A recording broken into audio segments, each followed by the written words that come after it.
I will be brief, about 5 minutes, talking about Ashoka because some of you may not know what Ashoka is. Ashoka is worldwide and also the biggest and the only social entrepreneur network. So there are hundreds of definitions of what a social entrepreneur is. So I would like to explain to avoid confusion. It was 1970s that Ashoka was founded with a definition of social entrepreneur. It is throughout the world for 40 years, we've been trying to find individuals who can really bring changes to society, not just like the environmental, like pollution or poverty, to resolve those issues which are just right in front of you. Instead, going into the root of such issues in the society. It's quite complicated definition, and it's not easy for us to identify an individual under such definition. But since 1979, we've been finding such individuals, and after we identify those individuals, we establish a network. And today it's a bit different from the way it was back in those days. So, for example, today we will welcome Ms. Riccarda E, who will speak to you today. It was 2016. She joined Ashoka Society. Now she's in Japan, and she's going to help you to spread a social transformation. There are not really like boundaries between staffs and fellows within Ashoka Society. And it is a network of those individuals who are very serious about bringing social transformation. We have 39 countries with country offices. And usually we have 4 criteria to identify individuals. So whatever he or she may be doing, whatever he or she is doing has to be something brand new, never existed before.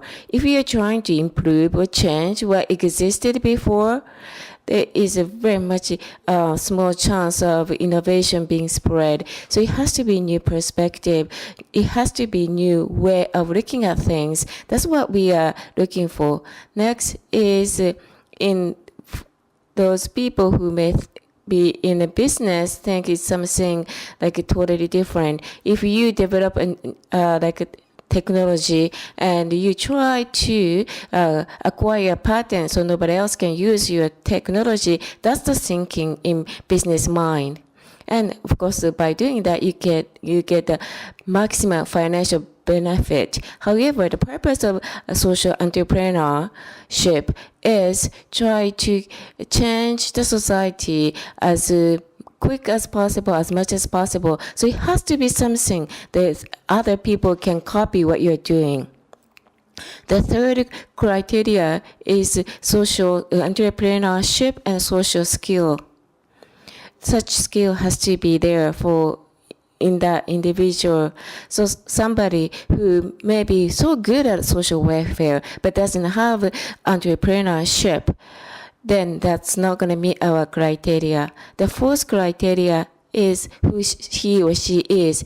It is ethical and integrity aspects that we seek in the individual. We, in average, spend 10 hours interviewing the individuals. 80% of those cases, we succeed in identifying fellows. We have about 3,400 fellows throughout the world. It's about 120 to 150 individuals per year that we identify and be approved. And today, we will introduce you Riccarda E. So she's from Milano in Italy. And so we have urgent issue in the society where we want females in the workforce, but something that we take it almost for granted to have this issue in the society. She's the very first person who really dived into this issue, who lit this issue. So let's welcome Riccarda ZEZZA.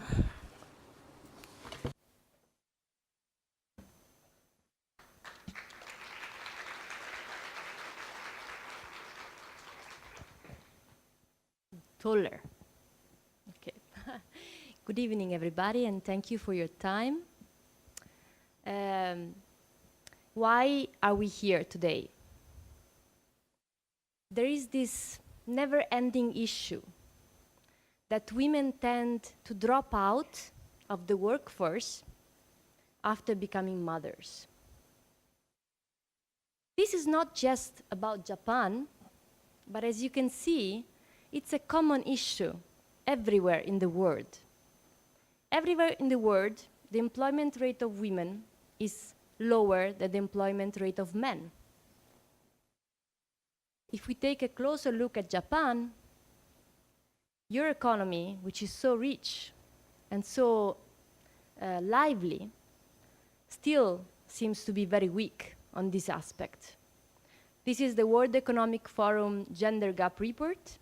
The World Economic Forum reports every year. It looks at 4 indicators, and Japan overall ranks 114 on 132 countries on the gender gap matter. And if you look at the bottom of this slide, this is very interesting because there are the 4 indicators that the World Economic Forum is checking every year. And the situation in 2006 and the situation in 2017. And you were number 83 on the economic participation of women in 2006, and you are 114 in the last ranking. So you lost positions. That mainly happens because the other economies advance and you didn't. The good news for you is that Italy is worse than you, because on this indicator we rank 118. So we have something in common. Where we rank a little bit better, just a little bit, is the political empowerment. That's another position very weak for Japan. You are 123, so really not present in political empowerment. So this is the situation, and this is probably why we're here today, speaking about this. But the question that we should ask ourselves is why? Why is this happening? What is the problem? What is the problem women have in getting into the workforce? Well, apparently, what happened is that 40 years ago, more or less, women entered the workforce. So we were a little bit late in entering. We were second. But with us, something strange followed. And life entered the workforce with us. Life in the aspect of maternity. Life in the aspect of transitions, transitioning in and out from a work life that was designed to be continuous. So in a way, this life dimension sounded like an anomaly in the system. What did we do? We started working on it. This is the kind of images you get if you input work-life balance into Google Images. That is interesting. It's an interesting way to have a quick snapshot. Work-life balance. But if you look at the images, they are all imbalance images. They are all images of people struggling to find the balance between work and life. The point is that work-life balance definition clearly does not work. It's not a good definition for our reality. Luckily for us, there is a new scientifically based history that is worth to be told tonight. But before telling you what mom is, I want to make 3 important premises about mom. Because there is a reason why we are starting this now, in this era, in this moment in time. And first of all, there is still a strong prejudice about what happens when women become mothers. But I will show you that that prejudice could be transformed in a strength. Secondly, there seems to be a strong problem with the current leadership model. It's a problem for everybody, but it also shows not to be a good model for women. Women have problems in reaching leadership in that model, and maybe they can carry a new model. Thirdly, there is a moment in the economy, we call it Industry 4.0, in which there is a strong need for something. And that's why I think it's also the best moment to make this type of change. So let me take you through these three premises before telling you more about mom. The first is, what happens when women become mothers? There is some implicit assumption that women become weaker, that they're not ready to work as much as before, that they lose something. So the implicit association we do is motherhood as a crisis for work, motherhood as a sickness, motherhood as something you get back from being weaker. And this is cultural, but it's very, very strong. And it comes from the idea that when you have more roles in your life, those roles are in conflict with one another. So this is a very strong sociological idea. It has researchers on its back, and in a way sees us as cakes. So the more slices we cut, the smaller the slices. We implicitly accept and live in this paradigm that we are in a role conflict model. The truth is, this is not like this anymore. Since the 80s, new researches have been done. More and more people were carrying more roles in their lives, not only mothers, but also men who were training sport teams or people with more dimensions. And new researches open a new eye-opening perspective, which is called role accumulation. This is very important because role accumulation means that more roles, at the opposite of what we used to think, bring more resources. Simply put, women who have more roles have more opportunities to feel good about themselves, their activities and their accomplishments. Non-work role experiences provide opportunities to enrich, to grow interpersonal skills. We define interpersonal skills as understanding, motivating, respecting, and developing others. This is sociological research. So this is not us saying it, but it's the science showing it. What the researchers have been saying in the last 30 years is that the person is an expendable entity in which time and energy are resources that can be shared, integrated, and expanded across domains. And this is not just about women, this is also about everybody. According to this view, the whole person is more than the sum of the parts, and participation in certain roles might generate resources for use in other roles. More recent articles have come out on the Harvard Business Review, for example, showing that you can't recharge unless you have more identity dimensions where to do it. You can't last for long just being resilient. You need to have places and roles where you can recharge your energies. Otherwise, you're going to burn out. And I'm sure many in this room know about the burnout problem and how much it costs to the economy and to the society. So role accumulation is a fact. But what we did with mom, we gave a name to the reason why role can accumulate. And we called this meta skill resilience. A meta competence which allows competence and energies to flow from one part of our life to the other.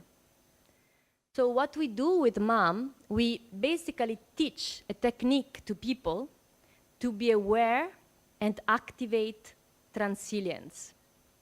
This way, being able to transfer skills and resources through different roles. The magic characteristic of transilience is that it's enough to be able to see it in order to be able to use it. If you don't see it, it's off. But if you see it, it automatically activates. How can I tell you so? We did a lot of research on the hypothesis of transilience. And part of our research was a survey we did with women in Italy well before launching MOM. So they didn't know about MOM, they didn't know about transilience. All this wasn't out yet. But what we did is we asked them different questions, questions which are different from usual. Questions can change the way people look at reality. You can do a lot by changing questions. And I will show you a 2-minute video which shows some of the answers we got. But I have to tell you that are just very few, and the kind of knowledge those women share with us is really, really powerful.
So I hope I more or less made the point about how old it is to think that becoming mothers makes you weaker. Because scientifically speaking, having more roles is a source for improving skills. As long as you are aware of it, as long as you activate something that allows you to know that you're actually using the same skills in every role. But let me go to the second point, which is as important, because basically it's very difficult. The relationship between women and power has always been a very difficult relationship. Women don't really like the definition of power. They struggle in becoming leaders basically because they don't recognize themselves in the current model of leadership. But maybe in motherhood lies, or is hidden, a new model of leadership that mothers can understand better, that they can embed better. How do I say that? There is a very interesting research that took place in the United States a few years ago. And very strong women leaders, so we're talking about head of companies, they were asked questions about leadership. The researchers were looking for a female model of leadership. There were no questions about motherhood, but 40% of those women spontaneously mentioned motherhood when speaking about leadership. This was a spontaneous factor coming out from the research that urged the researchers to do one more research and actually investigate what's motherhood got to do with leadership. It's very interesting because the way they mention leadership is they said basically they use motherhood as a metaphor. So they were taking words from their motherhood experience to explain the way they were being leaders. Why is it so important? It's important because the language, more than ever today, language influences reality. And language has got a lot to do with all those implicit assumptions that we do and we don't know. So it's very difficult to change the vocabulary. You have to be very strong to decide to use different metaphors when speaking about something. If you look at the bottom part of the slide, you will see that normally we are used to see sports metaphors, war metaphors when speaking about power. Those metaphors are about something called zero-sum game. We implicitly accept the idea that power is a zero-sum game. A zero-sum game is a game in which someone always wins and someone else always loses. This kind of zero-sum game doesn't work anymore today because we are all so interconnected that if someone is losing here, everybody else will be losing here. So what's so interesting about using motherhood as a metaphor is that none of the women interviewed used sport metaphors to describe their leadership. But what they did instead, they tended to highlight the people-oriented relational practices associated with leadership, such as fostering talent and empowering others. You can see it very clearly as a motherhood attitude to do this, but you can also see very clearly how this connects to the idea of leaders that we have. Let me show you just two of the many quotes that these women have been saying. This is a manager speaking about her team.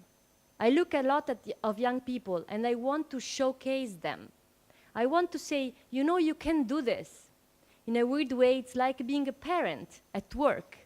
A parent that is not holding on, but a parent that's letting go and saying, you are so good and so capable, and I know you can do this, and let me help you. Another woman said, I lead warmly, like a mom. I try to lead like a parent. I am proud of what I consider my woman-like characteristics. I am warm, I'm very huggy. I have a sense of humor that lets me kind of fit into every threatening subject. I listen and listen and listen and listen. Who wouldn't want a leader like this? So I think that we should consider a little bit. I've been reading a lot of management reviews and a lot of reports about the kind of leaders we are looking for today. And I think you can agree with me that we are looking for a leader who is a role model, who has imagination and his agile mentality and is a problem solver, who is empathetic and connected. We need leaders who can actually empower others. He's a planner, focus on priorities, a time manager, but most of all, a leader who makes other people and your company grow. Do you agree that this is the kind of leader we're looking for? If someone disagrees, can you raise your hand? So if we all agree that this is the kind of leadership that we need for our companies to grow, for our economy to thrive, I want to ask you, why are we still looking at models like superheroes? Superheroes are not empathetic. They are not able to listen. They don't empower others. They hold all the power themselves. Why do we look at models like Napoleon? I don't know about Japan, but in Europe, he's still like a good leader model. Behind him, everything is destroyed. He controls everything. Why do we look so far? Because looking far is also expensive when we could look closer, much closer to us, and see that a parent has to be a role model. Because children don't do what you say, they do what you do, and parents know that. Because when you have a child, you must be very imaginative. You must be a problem solver who solves different problems every day. So your brain activates around this. You, of course, have to be empathetic. You have to be able to understand and listen, and every age is different. So you think you have learned to understand your son, and then he becomes a teenager, and it's all about diplomacy, probably. My children are still younger, but I know it gets difficult every year, more difficult. If you want a strong planner, someone who has to handle many things, who has a very complex agenda, and most of all, if you're looking for a leader who makes your project and your company grow, who makes your project be independent from him or her, this is a very important part. We call this kind of leadership generative leadership. It means that you really make other projects and people grow. It comes from a definition from the psychologist Erik Erikson, who speaks about the 7th phase of life as generativeness, and it's about second adulthood. So when you really become an adult, and then you can actually be a manager, and then you can actually be a leader, because you don't want to be at the center anymore, but you want to empower other people. And this is what a parent does. A parent doesn't want his children to depend on him forever. He wants them to grow stronger than he is or she is. So I hope I made the point for you about a new leadership model. When I speak about this model to mothers, to women, they always say, yes, I know that. That's clear to me. I understand that. That empowers me. That makes me feel like I want that kind of power. So maybe women could be good strength, good force to carry this leadership model to the workforce. And this leadership model is needed. But if this was not enough, let me speak to you about what the economy needs today. So as we all know, Industry 4.0, artificial intelligence, technology, all the hard skills are taken. No way we can compete with machines. So there is a big skilling challenge ahead of companies and HR, which is about how to equip employees for this new era. More or less, 400 million jobs will be lost, but 575 million jobs will be created. And in this change, in this shuffle, we will need for our people to learn new and different skills. And it is a huge challenge to address.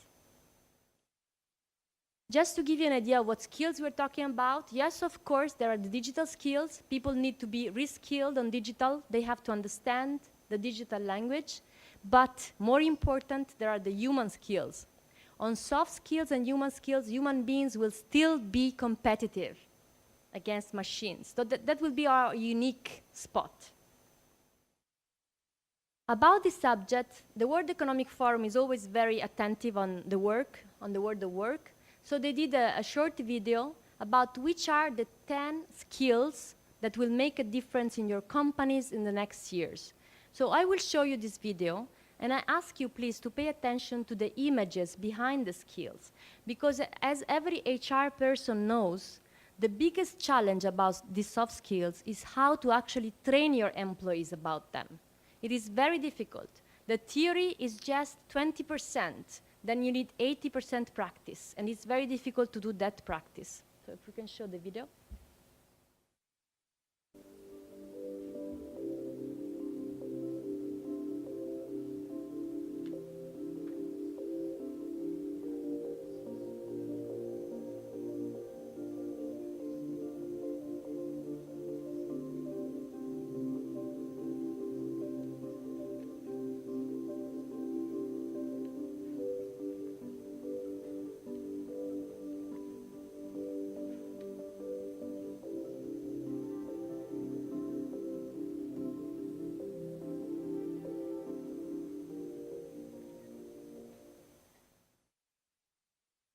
Okay, so basically there is a need for organization to radically change how they conceptualize their skilling.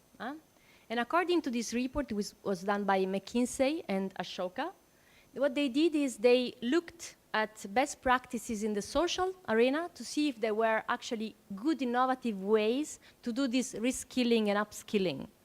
And we were so lucky to be selected among the 10 global best practices, according to McKinsey and Ashoka, about reskilling practices. Why? Because they defined MOM as a democratic program, means it includes everybody. You don't select, you do it, you don't do it. You actually open it to everybody. And as a very ecological practice, because basically we use what is already there. We do the best usage of what is there. We don't ask for extra hours of training to get that. So this is a very innovative way of teaching. So now I think I raised enough curiosity to tell you what MOM is. So MOM is the world's first and only training program designed for working mothers and fathers and pregnant women of children aged 0 to 3 that develops valuable life experiences and harnesses them as vital relational, organizational, and innovation skills. It's a digital training program, learning and development, that we sell to companies. So companies buy it for their employees.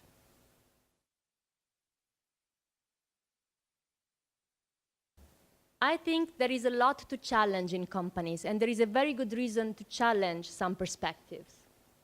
Why? Because as I've shown you, breaking those stereotypes will free exactly the kind of resources and skills that you need at work. Secondly, you will have a workforce which is stronger, you will be able to retain talented people, and you will enhance your brand. But let me tell you the story of how this is going in Italy at the moment.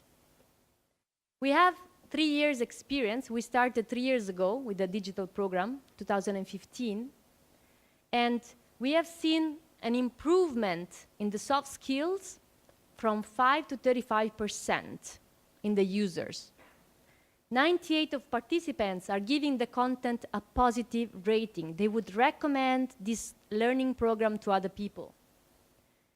70% of the employees choose to participate because the company opens a program and everybody who is in target, which at least is 10% of the population, new mothers and new fathers, can participate if they want. And 70% of them choose to participate. The 50% average level of engagement is a very high level of engagement for such a digital learning experience. Average engagement in e-learning practices is 20%. These are a few of the companies that have selected to, in these 3 years, to use MOM. There are more. There were 4 more this week. I think I will leave more often because when I'm away, they sell a lot. There are about 40 companies now in Italy, and many of them are multinational companies. So they are also using it in other countries. So let me show you a short animated video on how MOM works in the company.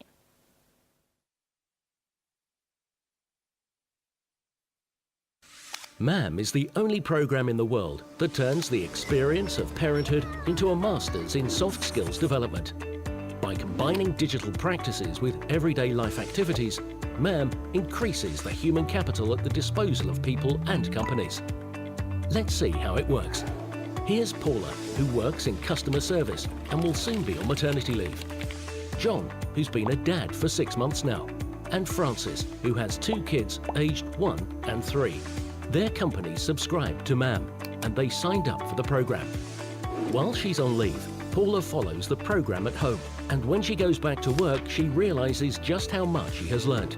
Motherhood has made her stronger and multiplied her listening and time and complexity management abilities. Thanks to the MAM community, Paula now has a new network of male and female colleagues she met during her leave. MAM has also been a bridge for her between life and work. And here's John, playing with his son. He's been doing a lot of other things as well. He's improving his soft skills, thanks to the awareness MAM helped him develop. He takes these same skills to work and astonishes everyone at meetings with his creativity and mental agility. He's ready for another session. This time, he'll be training empathy. And here's Frances with her kids.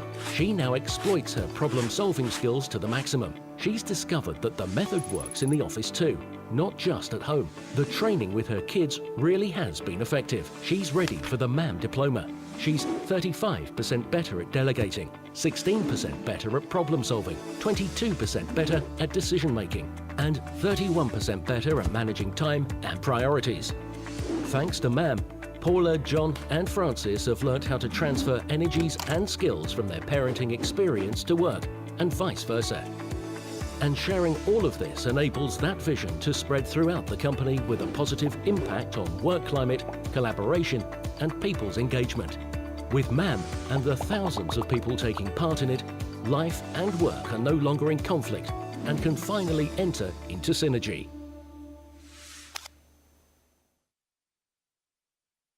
In these 40 companies, in these years, the user base has grown exponentially. So we went to the first 500 users on the first year, to 1,000 on the second year, and now we have 4,500 users active on the platform. What are they actually learning?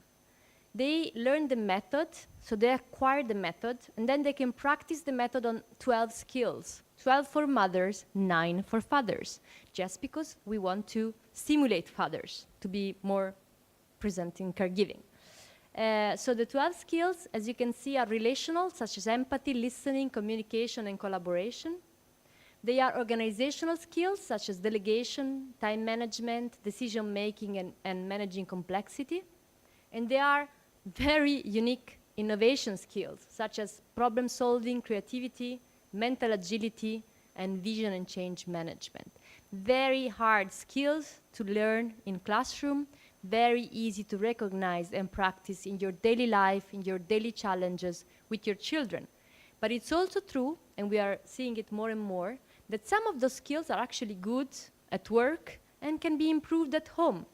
And that's transilience works in all directions. So many mothers and also fathers who didn't feel very self-confident as parents are finding out how they can use the soft skills they have as professionals also at home.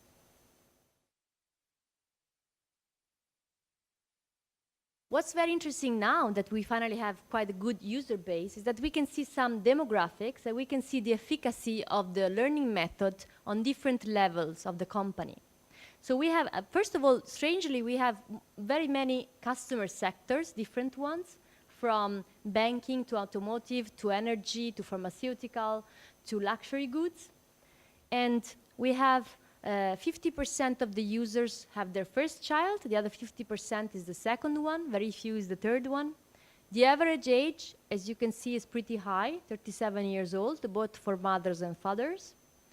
17% of them are managers. 50% of them have a level of instruction which is pretty basic, and only 14% of them have a master. So what we have seen, we have postmen in our program, and we have consultants of BCG, Boston Consulting, and we have tellers.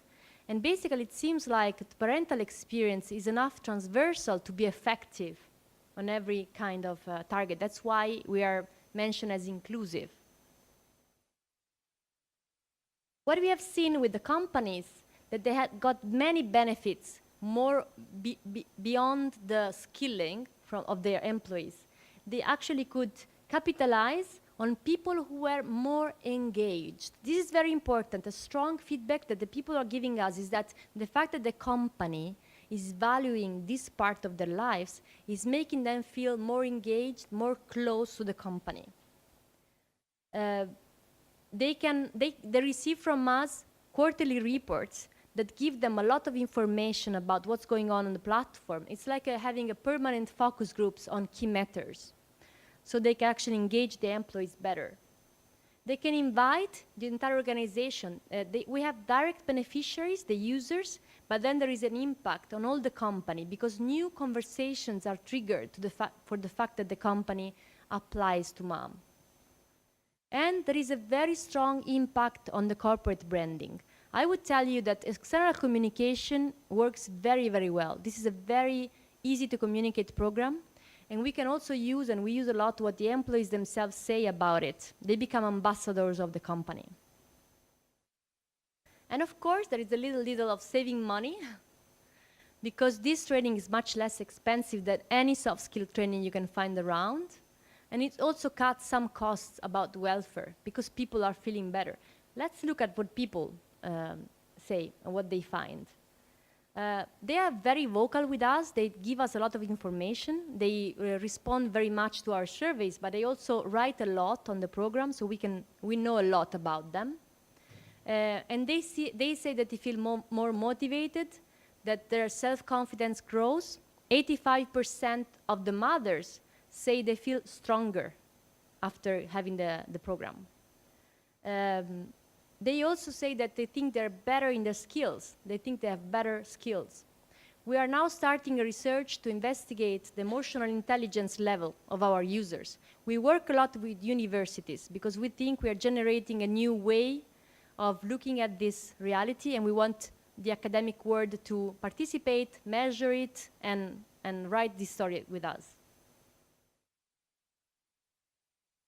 Basically, the program, we call it a blended program because online you get some contents such as text, videos, and questions. As I said before, questions are very important because they trigger a new perspective in the users. And they get self-assessment, the users, they self-assess themselves on the skills. But then I think the key part is the real-life missions. So what normally in a classical training you do in the classroom, so you learn something and then maybe you do a cooking class or you do a flight simulator or you simulate a real-life experience in order to practice the skill. What we do is we give them real-life missions. So they live their normal life, but with more awareness and looking more carefully at the skills they're using. And then they come back on the program and they report about what they discovered. And there is a community which puts together all the companies so they can find colleagues who have similar experiences, they can help each other, they can go beyond the sense of sometimes worry of becoming parents because they can find colleagues that are going through the same experience or are just back from maternity leave, and they break the isolation of this kind of experience. Our customers, I think they are showing their enthusiasm mainly by subscribing every year. We have 80% renewal rate. So basically almost all of them are renewing their subscription every year, and they become big ambassadors of MOM. The first ones have been very brave in buying it because it was really innovative, and they are really pulling the rest to follow. Also, our participants are big fans, and what they say for us is very valuable, is part of the research that is ongoing with their contents. So I still get emotional every time I read what they're writing. I think the key reason why this happens is because we're not inventing anything, we're not adding anything, we're just turning on a light on something that was already there. When I say that transilience, it's enough to know that you have it in order to activate it, that's what I mean. Everything was already there, it just needed some light. And finally, I wanted to tell you that for us it's very, very important to be research-based. So even though we are a startup, so we're not that rich, from the very beginning we had a research team and we are cooperating with universities. There is a strong research behind our method, but the research is going on now with all the users who know that they are part of a big research project. There is also a book that was published in Italy and went very well, and we're going to bring it also abroad. It is key for us to be part of the Ashoka Fellow Network because even the best ideas, even the most innovative ones, don't go far if they don't have strong allies. And you would be surprised to know that the more innovative you are, the more difficult it is to explain who you are. Because you have to basically build the street yourself. So you would think that everybody would want a program that transforms parental skills into soft skills. But in reality, you really have to show how it works, prove that it works. You have to find the right budget for it. Is it training? Is it welfare? So you have to make a huge effort. And we also have the aim to go international as soon as possible. I am a social impact entrepreneur, which means I'm doing this because I think this change is needed.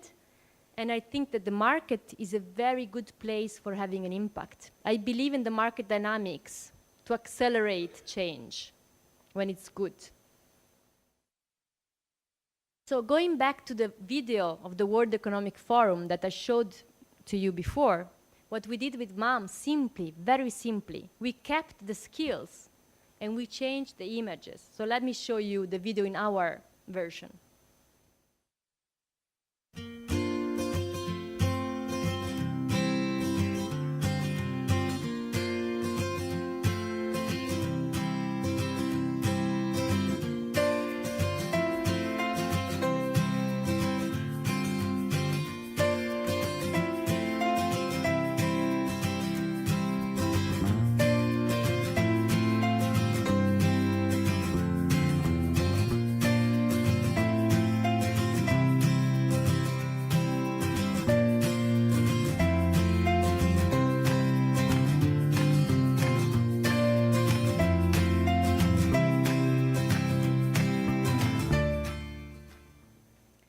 ありがとう。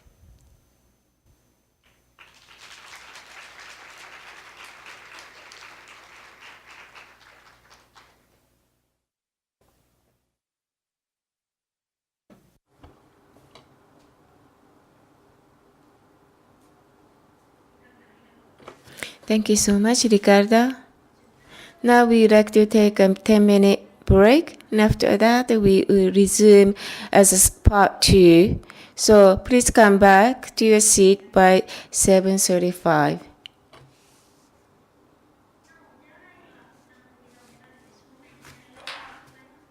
ウェルスマネジメント部部長大町祐介さんです。よろしくお願いします。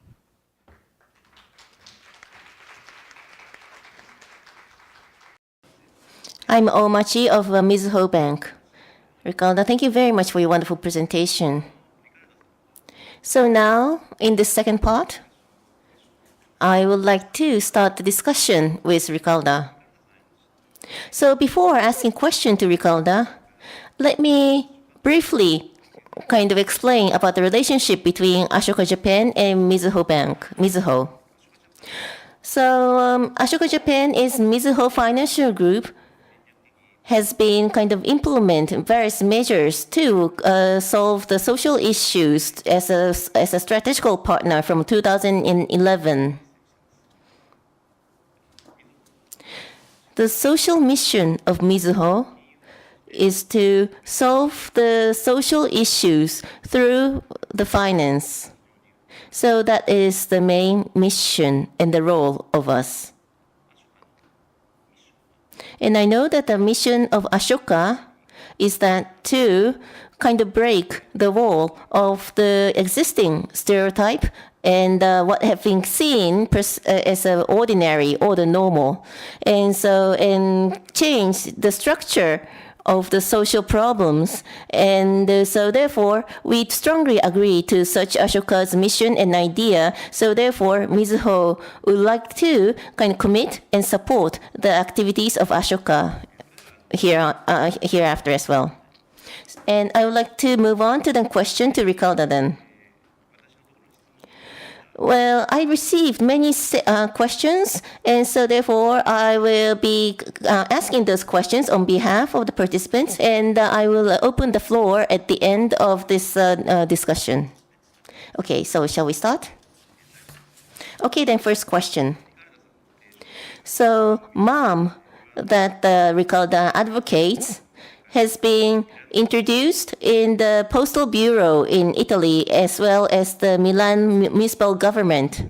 And this is same in Japan, but in many countries, the government or administrative agency, it is very closed and the environment is very closed. So therefore, how what do you think will be the innovation? Do you think that it is an innovation that such kind of closed entity like government or the administrative agency kind of introduced mom? So how did they get interested in mom? So that's my first question. How did government and administrative agency got interested in mom? The postal service in Italy is private, and it's got 150,000 employees and 3,000 new mothers every year. So it's like a village. And they really have had to consider this because of the numbers. I think what they the postal service was our first customer. They were the bravest. And it's because they had a very enlightened leadership team. So they were willing to take the risk. The first ones really take the risk. I think what they share with the Milano municipality is that they are very oriented towards serving the customers. And they are very close to the customers. Both the municipality of Milano and the postal service, they have direct users. So they really care that their people is engaged, that is skilled. Even the postman who goes and delivers the envelope has to be skilled. And I think they were looking for something that could easily do this kind of skilling, and they could do it in a very wide way. So what's interesting about MOM is that because it exploits the parental experience, it's really wide in distribution. The Italian Post Office has renewed their subscription every year. So from the first year, now it's third, they keep on renewing. But it took a while to them to adopt the fathers. So you can see the kind of difficulty that you were mentioning is there. So they need to go one step at a time and see the results.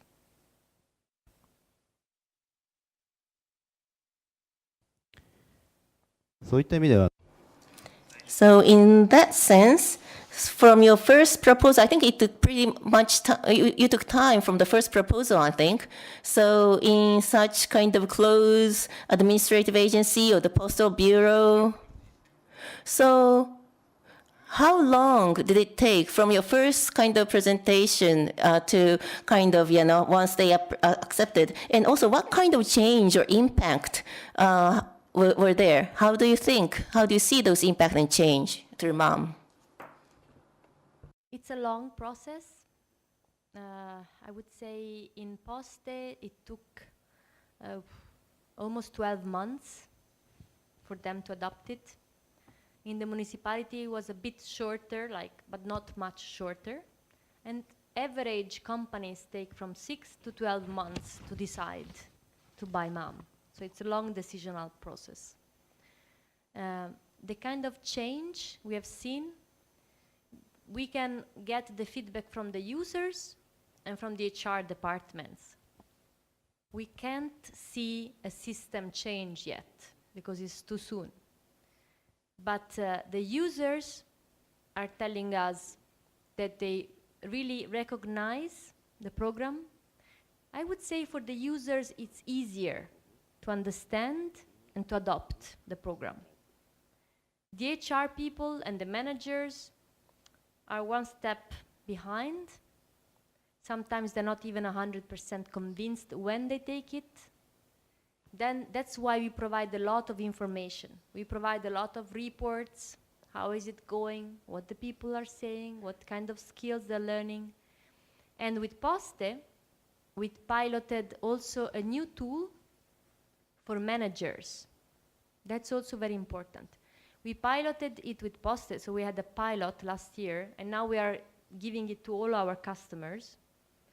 And it's also very important to actually generate change that the managers of the users are aware. So they are engaged in selecting 3 skills on which the user should focus more. And at the end of the program, they are engaged in evaluating those skills. That's a very important step to have change. So please ask me back this question in 5 years, and I hope I will tell more about a more systemic change. よくわかりました。そういった Very well understood. In that sense, as we said, for those companies who started to use MAM now have a very high renewal rate, and I can appreciate that now listening to you. On the other hand, large corporations, many of them, through going through the transformation, they go through so-called change curve. What I mean by change curve is the companies who used to be so narrow-minded, but now going through the innovative initiatives. But during the transformation, then maybe management policy got changed, the organization got changed, or like top management like totally replaced. So sometimes transformation gets stagnated. So it hasn't been too long since like MAM has been introduced. Like you just said, I would like to ask the same question 5 years from today. So for those companies who have started to use the MAM, what are the biggest effects or impacts, changes you are observing? The fact that the management changes very often, we had this already in 3 years. So for example, the post service, they changed the CEO, but the program remained. So I think they are listening well enough to understand that the program is working at the grassroots level. And also other companies like UniCredit, the direct customer changed, and there was a very good handover. So in this sense, I think we stick. I have observed that the companies which have MAM are becoming more open. In a way, they challenged something very hard to be challenged. And this was a practice that felt good and is giving them good results. So I see them becoming more and more brave in breaking other stereotypes. I think this was one of the first really risky acquisitions they have done with MAM. So I see them becoming more brave. And the data that we are giving them are helping in this. They need data. They need evidence for their own managers and for the external stakeholders. And they get a lot of that.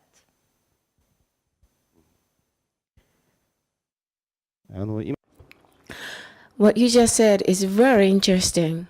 So for example, to taking that risk, you said, if we have more people taking risk, MAM is not just to improve skills or just to change the way of working. That's not it. Instead, listening to you, it is almost like transforming corporate culture. In that sense, MAM would play a significant role in transforming the corporate culture. I talked about how change curve exists. So there are some systematic reasonings for certain organization being the way it is. But maybe of that, the transformation could be discontinued. However, going through the MAM, if the corporate culture can be changed, then it can be sustainable. So have you been feeling like indeed you have observed transformations in some of those entities using MAM?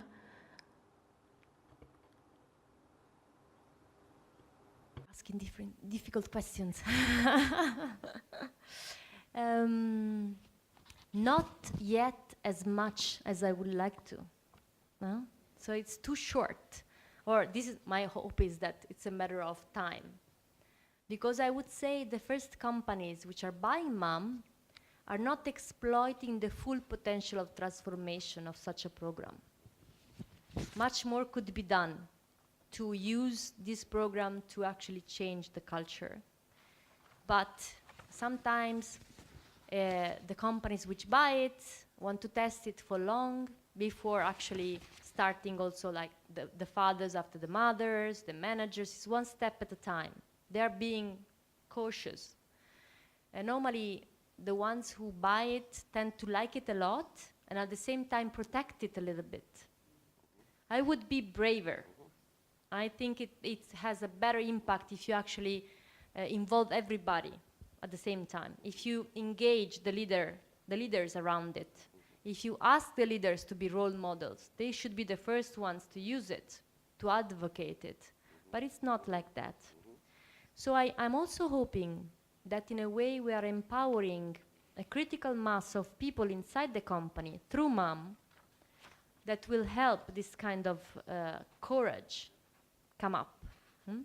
Because corporate culture is hard to change. And I think it's very important to have this kind of change from the bottom and a strong change from above as well. Otherwise, at the end, you don't get all the benefits that you can have.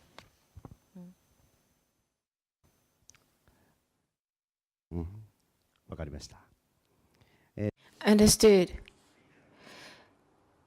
So you just said, critical figures in using MAM is leaders. As we've been saying, to develop people's capabilities and empowering them, that's mother skill, which is very much applicable in businesses. So MAM program itself is effective in leadership skill development, which we fully understand now, and care or sustainability, responsibility. Those are the skills for those parent people. That's the skills needed, and now that's applicable again for the businesses. So with that understanding, so this is a MAM training program utilizing mothering skills, but this is for management level or operation people, in other words, working level people. So different job description, job responsibilities are there in an organization. So you think MAM model can be applied to any type of the roles in a company, if you can refer to some of the actual cases, so MAM can be applied to any level, any jobs within that company? Yes, we have data now. So if you asked me this 3 years ago, I wouldn't know, but now I know. And there is something very cross in the life-based learning experience. So life is a very good teacher. And it's a strong teacher for all levels, because this parental experience is very relevant for every kind of professional. And it's a very strong learning experience for every kind of professional. The reason why it's that is because it's very relevant. It's very relevant in our lives, no matter if you are a high consultant in BCG or you are a teller in a supermarket. We had this kind of doubts. Will the content be effective with every profession? Will it be interesting? Will it be understandable at every level? And the kind of feedback we got from the users is yes. Because I would say around 20% of our users today are managers. The other 80% are employees of different levels. 50% have a diploma, so just high school. And the other 50% go in a higher degree. They are distributed in all the country. So we have pretty good users base. And we are seeing that the relevance of the program, the closeness to the real practice, they make it very effective at every level. And I would say sometimes it's even more engaging for top managers than for employees, because it urges them to look at things with a different eyes. So it activates a different perspective that is always enlightening for top managers.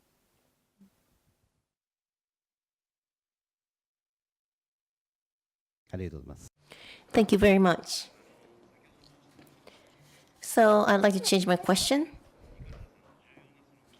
So one of the your keyword is transiliency.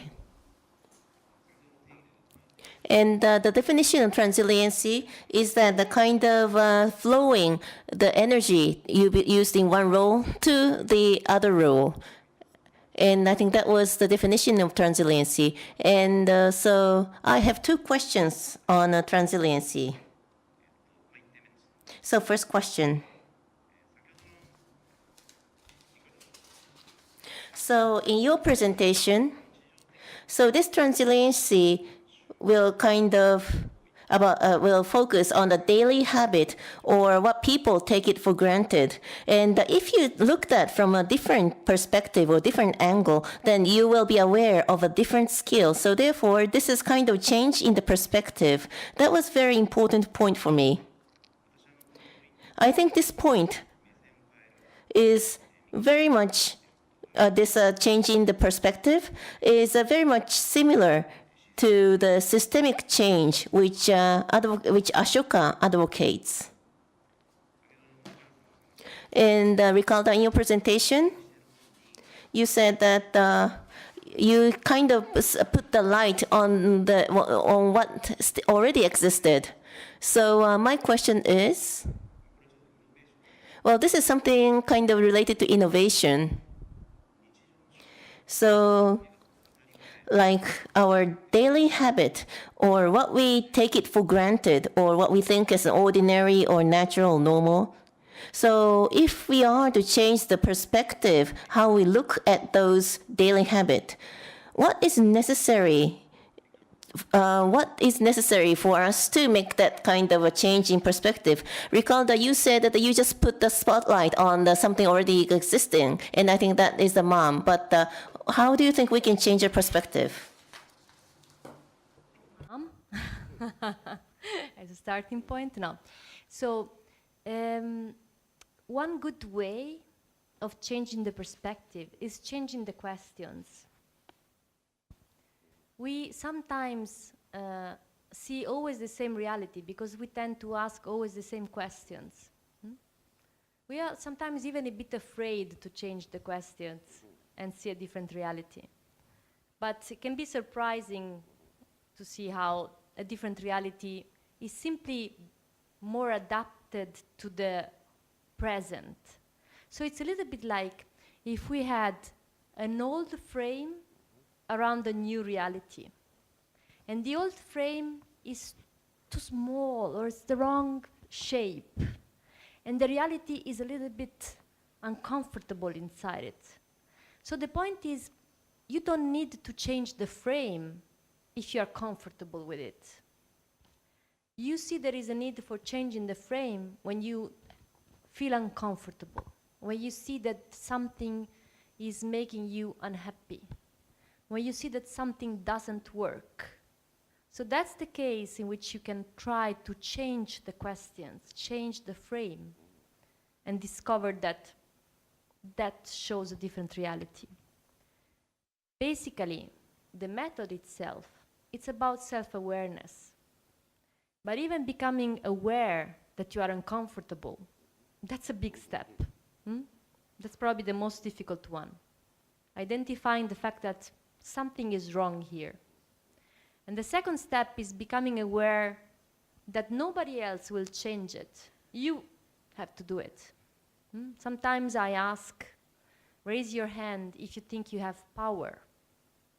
And most people don't raise their hands. But the point is, this power belongs to you. Nobody else can change that frame, your frame. So if you're self-aware, you realize there are places in which you're wasting resources, in which you are not happy, in which you are uncomfortable, with new questions, asking yourself new questions, and becoming aware of how you're actually using your skills. And that's another important thing. What is a skill? It's theoretic, listening. What is it? But if you know how to translate that skill in behaviors, then you understand that you're doing something. And that is what you can control, and that is what you can change. So that's where you can move the frame. Is it clear, more or less? It's a bit philosophical, but it's because these kind of stereotypes are mental. So most of what we're trying to change, because it's culture, is mental. So it's difficult, you can't really see the tool. It's about the way you look at things. So it's that easy, and it's that difficult at the same time. 非常に興味深い。 Well, thank you very much. It was very interesting. So in that sense, innovation or systemic change. So the more challenges, kind of look more for the measures to solve that issue. And I think that is very important.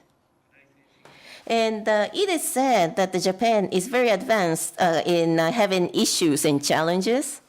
And actually, this aging is speeding up in a speed that which none of the country in the world have experienced in the past.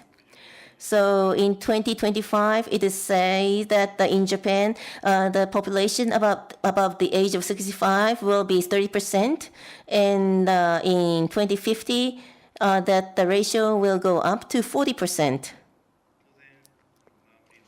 So therefore, the mothering or the parenting, which is in mom theory, that is kind of course, that is, so the fathers and mothers, they will have many kind of challenges in front of them. But Japan is facing this aging society, and this aging society is not only for Japan, but for the other countries worldwide, globally. This is kind of excursion into the unknown. So therefore,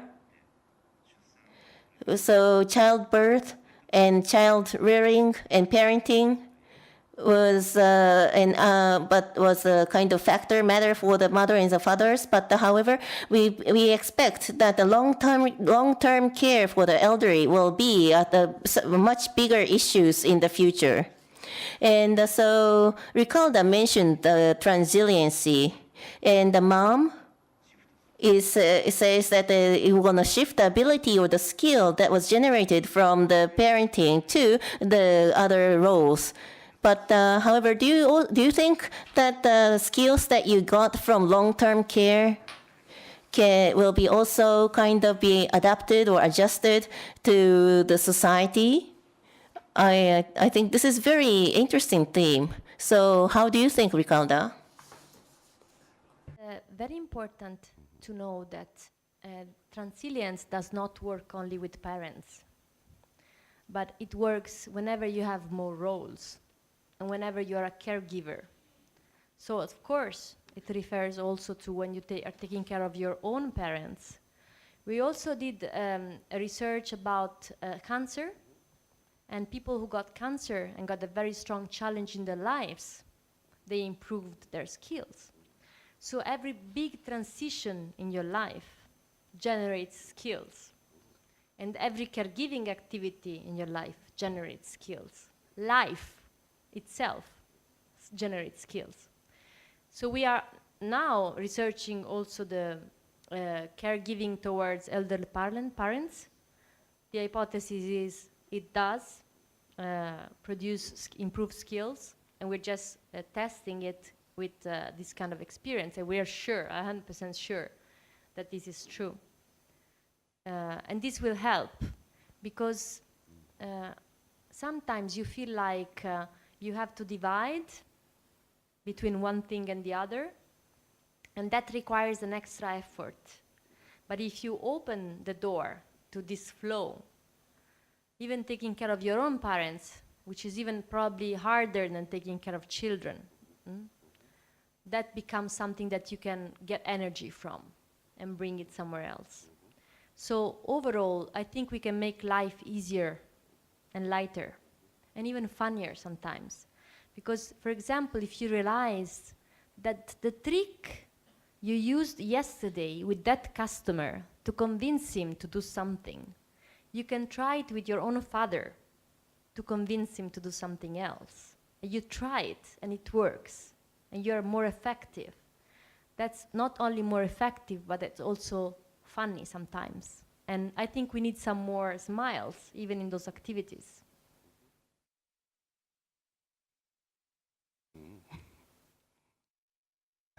Thank you. How are we doing against the time?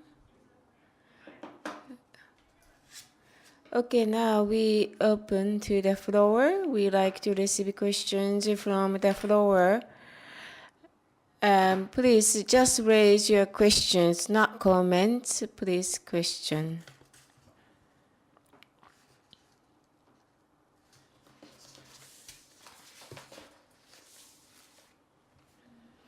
Good afternoon. I'm Michael Fukuda. I am in the loan department in Ginza branch offices. We have female 36 and men is about 8. And most of them are either single, if not with parents. We do have some people, females coming back from maternity leave. So in that sense, we can be quite diverse. We can say we are quite diversified in our office. But there are many people who are not so clear about their purpose of work at this job. Working could be for simply money, or parents both should work to support their children, or just like compared to men, women are quite capable and hard workers, but they don't seem to have long-term visions. That's what I'm observing, speaking of our female employees. I'm relatively older compared to other colleagues, and I have been learning a lot our bank. So men have this mindset of working for a lifetime. So by listening to you, this ma'am, for these female office workers, how do you think ma'am can be applied to those female workers whom I don't think they have long-term visions really in their profession? Question? I think this refers to the leadership model in a way. We don't easily fit in the current leadership model. So we are not bringing all our resources to the workplace. We're keeping some of them for the home or for other roles. Many research show that minorities tend to be leaders in their own communities, but not at work. So they use their skills and their energies fully, not in the workplace. This is because they don't think they are needed. They don't think that their leadership model fits. If you ask a mother what is her vision about her child, her perspective will go in the future. The life becomes much longer because you think about life after your death, and you care about it. They are not transferring this perspective, this vision into work. This is a leadership model that has to be transferred culturally. And the best way to do it with women is not to tell women, oh, I will help you. I know your life is difficult. We will make it easier for you. Let me help you. This disempowers women. Women need to know that what they already have and they're using in their communities at home is needed also at work. But they need to see that. They need to know it. They need to seriously see that. Can't be just chatting, has to be proven. And in this case, women will bring everything they have. They have much more than what they're bringing now. But it's because they think it's not needed.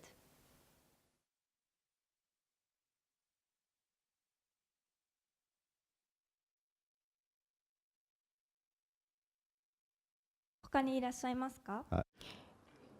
Riccarda, today, by the way, I'm from Mizuho Financial Group. We are supporting this event. That's why this is a part of Mizuho Financial Group training program. By the way, this event is. And I cannot myself commit, but with Nana Watanabe of Ashoka, between me and her, we are saying like we should start MAM with Mizuho.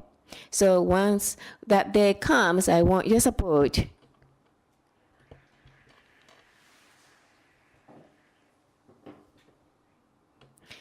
Any others? Okay. So 2 more questions and that will be it. 東 My name is Hiromi Higashi. Thank you very much for your presentation. So regarding the mom program, so you say that the many companies are adopting this program, but in Japan, if women give birth to one child, about 60% of them, quit their job, and also they downshift their job when they come back to the labor market. But so those people, who quit the job, they also really want, there are many people, they want to go back to their workplace or they want to be a management. So do you think that can be provided, this program can be provided to such people? And do you think you can provide to the people who are out of the company?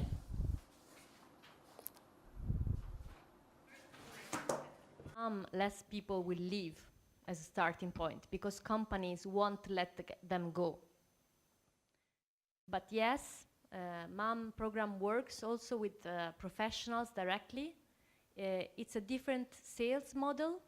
So because we are a very small company, now we open this sales model through companies that have very good ecosystems, also for research. But we are ready to start also the direct selling to professionals as soon as we have a good sales model for that. And we are eager to do that. I'm eager to reach unemployed women and disadvantaged women. I think they have the highest potential. And I'm really eager to see that happening.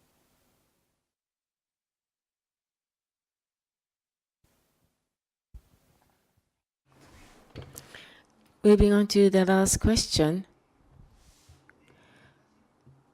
To lead a company,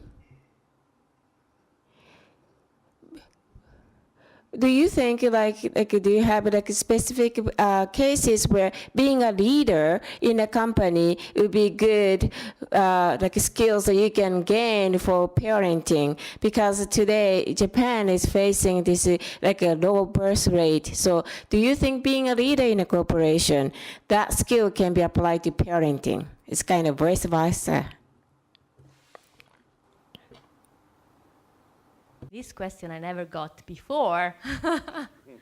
So can you apply, do you mean current leaders? Current leaders. So, okay, let me adapt it to myself. I've been a manager for many years in big corporations. And when I became a mother, I was 36. And I was not prepared. I didn't know how to do it. And at the beginning, it was difficult. But when I realized that many skills as a leader, many good skills that I had as a leader, could be used as a mother, that made it much easier for me. I think this way you're also proposing a new model of parenting, not only a new model of working, that is very needed today. Because today somehow we are left without a good parental model. The old one is a frame that doesn't make us happy anymore, that doesn't fit anymore. We don't know exactly where to find a new one. Generations and generations of parents without a clear idea of how to parent. And probably the workspace can teach us a lot about managing people, listening to people, motivating people, negotiating with people, not only with your children, but also with your partner. This is coming also from our workshops. Sometimes we put much more attention and effort with our colleagues than with our own family. And I think then if this is the question you were asking, the answer is yes. There is a lot you can bring from your working leadership to your family leadership, and is probably even more needed there than at work.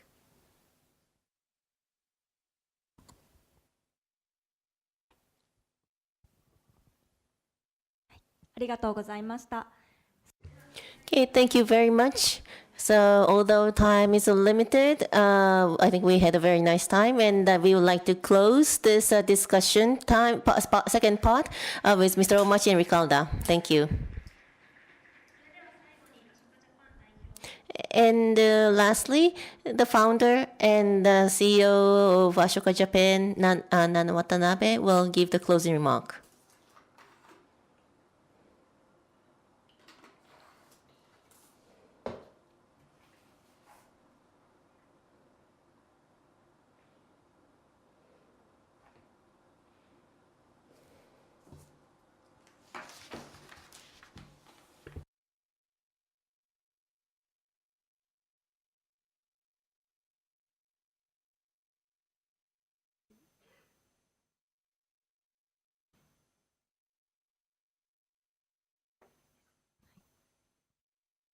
Then, ではお願いします。 Okay, then I'll spend 5 minutes to explain about what kind of activities we're implementing for the fellows. I think you're all already aware, but kind of providing the service which something is lacking, or like if you wear a mask with a very heavy air polluted country, right? So I know that the mask sells a lot in China, and that service is called a direct service, like kind of providing the service directly to what is happening in front of you in the short term. Well, I think we can say that this is kind of very traditional anthropology, and that in 1970s. So before this social entrepreneurship, this concept was established in 1970s. So what we could do to make the society better was this kind of a very old-style charity, kind of direct service, like give money, donation to the poor people, like kind of provide tutoring service to the poor children. And I know, well, that was necessary at that time, and that was great. And especially on an emergency, well, that is necessary. But however, for the larger organization like Red Cross and Oxfam, so that is kind of the direct service, the scale, it got larger. But however, although how big it becomes, the people's mindset will not be changed. But however, what we are doing is totally different from that. So we are kind of working towards all the root causes of that kind of issues and challenges. And we are working on that root causes. And so we call that systemic change maker, or the social entrepreneur of the Ashoka definition, is that kind of increasing, and we are targeting more to create more than 100 million of people to be so. And then what happened after that is kind of framework change. Framework change is kind of the change of the perspective, like the equality, gender equalities, and or the democracy, or something that didn't exist in the past kind of come up, and the people suddenly understand, oh, this is that. And what Riccarda is doing is that. And Ashoka thought that, well, this has a very high possibility on a great success. So that's why Ashoka became fellow, and she's still very young. So we are very looking forward to see what's going to happen after 5-10 years.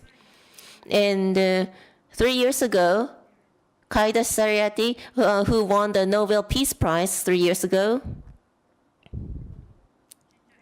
so he said that in the past, in India, in the carpet factory, child labor was kind of taken as granted and a kind of usual thing. And actually, without the child labor, the industry weren't able to exist. And so he stepped into that issue, and he kind of created a certificated mark or sign for the factory that is not using the child labor. And that sign became the United Nations certified sign. So therefore, many companies stop importing the carpet from the factories for importing the product that is manufactured in the factory without the sign. So therefore, world changes this way, and this is the most successful case. And Ashoka kind of certified as a systemic change maker 27 years ago. So that is far before he won the Nobel Peace Prize. So therefore, we are kind of looking for developing such people who will going to make a significant change in the society after several years. And so social entrepreneurship kind of measures by counting the number of the people who benefited from that program. And so the social entrepreneurship, so we can say that if that program impact and benefited to the 1 million people, that is very successful social entrepreneurship. And for the social enterprise or the social business is look for the profit. So therefore, like having the several profit is a very big benefit, is a very significant thing. So therefore, by looking at the profit and also by the number of the people, I think you can see how significant what we are doing it. 選んできたこの40年間のアショカフェローですね、ソーシャルアントプレナーシップで、そのうち 74% がフェロー認定から10年以内に国家レベルでの変更っていうことは法律の変更までの影響力を与えているということです。で 91% が他の組織とか国家とか政策にコピーされてるんですね。でコピーされているということはそれだけ、イノベーションの拡散されているということです。でこれも成功の例なんです。ここもまたビジネスと全く違って、ビジネスは And business is something, if you develop something, you acquire patents, so no other companies will get the business benefit. We are opposite of that. We want to have everybody be replicating because we want to change the world. We are not here to generate profit. And when we were in the beginning, like especially in the developing countries, once we have a Ashoka Fellowship is introduced, the first 3 years we would pay for like life income so that fellows can focus on these activities. But 80% of them within 5 years will become financially independent. So like that still meaning the remaining 15% didn't work well. And again, 74% still meaning remaining 26% didn't have that much of effect. So these are the like a probability that we are working with. Well, thank you very much for your participation today. Thank you.